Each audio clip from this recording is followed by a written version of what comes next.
Like many small towns across the country, Gerald, Missouri was struggling with a tiny police force and a big drug problem. Then a man known as Sergeant Bill showed up. Bill Jakob flashed a badge and announced his credentials, an undercover federal agent sent to clean up the town in a county with one of the highest number of methamphetamine labs in the country. He quickly helped police round up dozens of suspects and was welcomed like a conquering hero. It all seemed just a little too good to be true. I didn't just wake up one morning and decide I was Batman or Superman. I found myself in Gerald. Bill Jakob, driving his own undercover police car, arrived earlier this year in Gerald, Missouri, a rural town so small there's only one traffic light for its 1,200 residents. I woke up every day with the intention of, hey, I'm really doing some great things here. And I fed off of it, and I enjoyed it. And I slept good at night. I really did. I thought, man, I'm putting drug dealers out of business. What was it like making these arrests for you? Was it a rush? There was an adrenaline rush, but that isn't really the thing that I focused on. The most was just every bust. It was a good bust. No one shared that sentiment more than Ryan McCrary, the new police chief who was struggling to control a growing drug problem with only 4 cops. Now he had a big-time agent with a multi-jurisdictional narcotics task force doing surveillance around the town and rounding up suspects. Once everything started unfolding, he was the drug expert pretty much from the task force. Did that make you feel empowered that you had all the resources of the federal government behind you? It felt pretty good to actually have some backup finally. In 2 months, Bill Jakob and the Gerald police arrested about 20 people. And Jakob says more often than not, he got them to confess. Mayor Otis Schulte told us the town was grateful. A lot of people in town were. They thought things are getting done. We got some help. I mean, a small town, we just don't have the resource. We had 1 police officer on at a shift. So in a way, for a period of time, Bill Jakob was like a guy on a white horse coming in to save the day a bit. To help out, yes. I was very effective. I think part of it was the fact that they were out of their comfort zone. If you're used to dealing with a 3-man or 4-man police department out in the middle of nowhere in Gerald, Missouri, and all of a sudden you find yourself across the desk from a federal officer, that's intimidating. Because you were a Fed? Yes. Not so fast. Bill Jakob wasn't a Fed, had never been a Fed. He wasn't even a certified cop. Bankrupt and unemployed, the closest he'd ever come to the feds was when he worked as a security guard in the parking lot of the Federal Reserve Bank in St. Louis.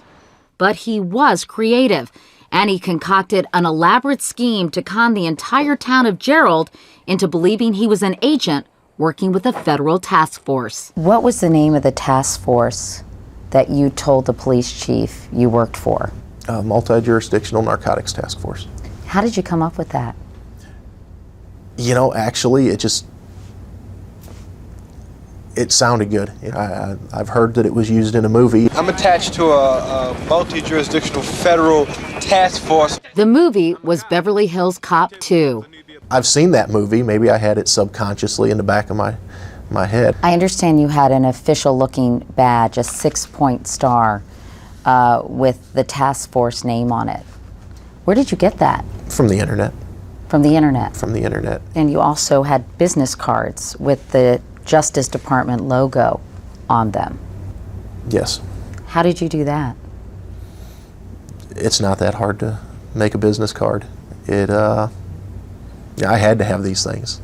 I mean, I was becoming this person. And soon he'd convinced the police chief to formally request his help from the Department of Justice. Bill Jakob gave him a phony fax number and arranged for a female friend to answer the phone. Why did you do it? You weren't getting paid. What was your motivation? I wanted to fit what they wanted me to be. They wanted my help, and I wanted to help them. And so I thought, hey, if I can become this other person and I can help these people, who am I hurting? Even if it was against the law? I was more concerned with the fact that it's against the law to be a drug dealer than it was to be against the law to pretend to be a cop. Everything just fell together perfectly for his little scheme to work, you know. Police Chief Ryan McCrary, who says he trusted Bill Jakob, doesn't buy his explanation that he was just trying to help. He thinks he wanted to feel important and powerful. Soon witnesses say Sergeant Bill was kicking in doors, brandishing a shotgun, and making arrests. And he had information on things and people that we didn't have. How do you think he got that? To this day, I have no idea. I mean, he was on the phone constantly. We don't know who he was talking to. McCrary now believes Bill Jakob actually made up evidence, like wiretaps and federal informants, something Jakob now denies. But police say those claims bolstered their case against one suspect, Tyson Williams. Threw me down on the ground. They had their assault rifles and their pistols to my head. They told me that if I moved, they'd blow my brains out, that they had a lot of evidence against me. Tyson was taken to the tiny police station. This is the Gerald Police Department, so this was the scene of the crime, so to speak. With no jail cell, it was soon overrun with suspects, some handcuffed to this bench. Bill Jakob, who told us he did everything by the book, conducted his interrogations in the mayor's office. Did he or anyone else read you your rights? No individual read me my rights. Did you ask them if you could call your lawyer? Yes, numerous times. What did they say? No, that I couldn't. I asked to call my father too, and they wouldn't let me do that. What if the suspect said, I'd like to have a lawyer present? Fine, I'm done talking to you. You'd allow a lawyer to be called? No. Why? You have the right to an attorney present while I'm questioning you. I'm done questioning you. Would you always have a search warrant when you went into somebody's home? No, ma'am. Why not? One was we walked to a guy's house, pulled into his driveway. He runs out the front door carrying a bucket full of marijuana and pipes, yells cops, turns around and runs back into the house. I don't think you have to have a warrant to go back in the house after him. I think you do. Well, maybe you do. I'm not a cop. Did you ever see him do anything at all that was against police procedure? Well, I can't say that for sure because their procedure and our procedure would be two different things. But some of this stuff, it seems to me, is pretty basic. I mean, you're saying he got search warrants, read people their rights, did everything by the book? The search warrants, he said he got, he was doing all that over the phone. In retrospect, do you feel as if you might have abdicated a little too much responsibility and power to him? Probably so. Eventually, Bill Jakob, perhaps fearing he'd be found out, decided to take matters into his own hands. He told police he was taking Tyson Williams to a federal holding cell for further questioning. So, Bill Jakob puts you in his car. Correct. What does he tell you?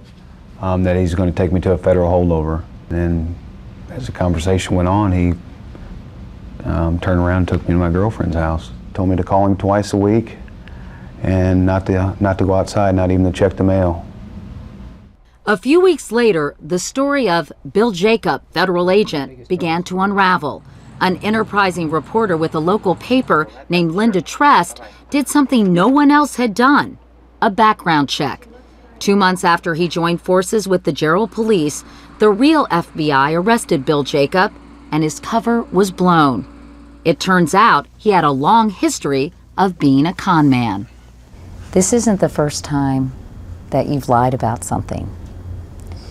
You've pretended to be an Army veteran, injured in Iraq. Do you have a problem with telling the truth? I am an Army veteran. Were you in Iraq? No. Did you tell people you were in Iraq? Yes, I have. Why? I lied on a resume. Why? Same reason anybody lies on a resume. I wanted a job. So, this isn't the first time you've pretended to be or to do something you aren't or haven't done. It's not like I can't tell the truth. It's not like I've lied to everybody I've ever met. I told a few lies in my life. And I told one big one. Now the town of Gerald is paying the price. The police chief and 2 other officers were fired. And because of Jakob's involvement, no one he arrested has been charged with a crime. Instead, many of them are suing the town for tens of millions of dollars for violating their civil rights. One of them is Michael Holland, who Bill Jakob told us he got to confess. Michael, according to the police report, a pound of marijuana was seized from your car. There was nothing in my car, nothing. But this is a pretty lengthy confession. I don't know. I mean, that's crazy. I don't know how that came about. Is this your handwriting? It's my handwriting, but... Some people watching this will see you as someone who was caught dealing drugs and who is not only getting away with it, but who's trying to benefit from that very crime by suing the city for a lot of money. What would you say to that? I have no idea. I mean, it's not about the money, really. I just want him to get what he deserves. Bill Jakob pled guilty to 23 counts against him, including impersonating a federal officer. He'll be sentenced in December and faces 5 to 6 years in prison. And while it may be tempting to believe his version of the story, that he was only trying to do some good in the town of Gerald, remember, Bill Jakob is a master of deception. For me, it wasn't about trying to pull something over on somebody. I mean, I'm not stupid. I knew what I was doing. I knew I wasn't a cop. I knew I wasn't a fed. I knew what I was doing wasn't legal. But, you know, it isn't like I was out robbing people. It isn't like I was out beating people. It isn't like I was arresting drug dealers. Yeah, but I didn't say it was smart. people can't just walk off the street, No, they have a can't. fake federal badge, have fake business cards. No, they can't. And I hope anybody out there that's ever thought about doing this looks at me now. Don't do it. Don't do it. It's not worth it.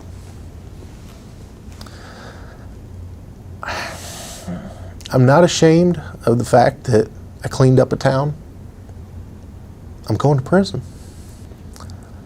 I am going to prison for arresting drug dealers that aren't going to prison.